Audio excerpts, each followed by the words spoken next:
இன்னைக்கு என் கையில் இருக்கிறத வச்சு தான் நம்ம எல்லாரும் சின்ன வயசுல விளையாண்ட மாதிரி மினியேச்சர் குக்கிங் தான் நான் இன்னைக்கு செய்ய போறேன். இதுக்கு தேவையான பொருள் எல்லாமே வாங்கிட்டு வந்தாச்சு. இந்த குட்டி அருவமனையில காய் அறிய கொஞ்சம் கஷ்டமா இருந்துச்சு. அதனால எப்பவும் போல கத்தியை யூஸ் பண்ணி வெங்காயம் தக்காளி எல்லாமே கட் பண்ணி வச்சுக்கிட்டேன். இப்போ நான் மாங்காய் போட்டு மாங்காய் சாம்பார் தான் செய்ய போறேன். தேவையான காயெல்லாம் கட் பண்ணதும் அடுப்புக்கு 2 கல்லை வச்சு அதுல அடுப்பு ரெடி பண்ணியாச்சு. இப்போ குட்டி பானையில தண்ணியை ஊற்றி மூடி போட்டுட்டேன். எனக்கு வேற குச்சியை தள்ளும் போது அடுப்பு சாஞ்சு கீழே விழுந்துருமோன்னு பயமா இருந்துச்சு. நல்ல வேலை ஒன்றும் ஆகல. அடுப்பு நல்லா எரியுது. இப்போ ஒரு குட்டி பாத்திரத்துல அரிசி எடுத்து அதை நல்லா வாஷ் பண்ணிட்டு பானையை ஓப்பன் பண்ணி பார்த்தா நல்லா தண்ணி கொதிச்சிச்சு. அப்படியே அரிசியை போட்டுட்டு மூடி வச்சுட்டேன். என்னதான் குச்சி வச்சிருந்தாலும் ஒரு சப்போர்ட்டுக்கு மெழுகுவத்தியும் கூடவே சேர்த்து வச்சிருந்தேன். அப்பதான் அடுப்பு நல்லா வேகமா எரியும்னு சொல்லிட்டு 5 மினிட்ஸ்லயே நல்லா கொதிச்சிருச்சு. சாப்பாடு எடுத்து பார்த்தா நல்லாவே வெந்திருந்துச்சு. அதை அப்படியே ஆடாம அசையாம எடுத்து மெல்லமா வடிச்சு விட்டுட்டேன். இந்த கேப்ல அடுப்புல வானல் வச்சு பருப்பு நல்லா வேக வச்சு எடுத்துக்கலாம். இப்ப சாப்பாடு எடுத்து பார்த்தா சூப்பரா வெந்திருந்துச்சு. அப்படியே வேக வச்ச பருப்பை கையாலே மசிச்சு எடுத்துக்கிட்டேன். அதுக்குள்ள திடீர்னு மழை வேற வந்துருச்சு. என்ன பண்றதுனே தெரியாம எல்லாத்தையும் பொறுக்கிட்டு வீட்டுக்கு ஓடி வந்துட்டோம். நானா அந்த மழையான்னு பார்க்கலாம்னு சொல்லிட்டு திரும்பவும் வீட்டுக்கு முன்னாடி அடுப்பு பத்த வச்சு குழம்பு வைக்க ஆரம்பிச்சிட்டேன். அப்புறம் நம்ம சேனல்ல ரெகுலரா வீடியோ போட்டு 2 மாசம் கிட்ட ஆகிடுச்சு. அது என்ன ஒரு சில பர்சனல் ரீசனால எங்களால் சரியா வீடியோ போட முடியல. ஆனா இனிமே நம்ம சேனல்ல பழைய மாதிரி ரெகுலரா வீடியோஸ் வந்துடும். ஸோ எப்பவும் போல நீங்க சப்போர்ட் பண்ணுங்க. இந்த மாதிரி நீங்களும் சின்ன வயசுல சமைச்சு சாப்பிட்ருக்கீங்களான்னு கமெண்ட்ல சொல்லுங்க. ஒரு வழியா குழம்பு ரெடியாகி கொதிச்சதும் கொஞ்சமா கொத்தமல்லி தழையை போட்டு குழம்பு இறக்கி வச்சுட்டேன்.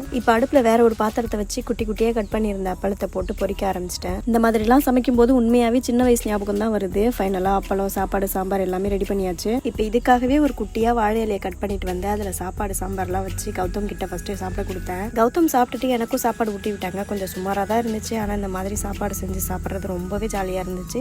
நீங்களும் இந்த மாதிரி ஒரு டைம் செஞ்சு பாருங்கள். Okay, bye friends.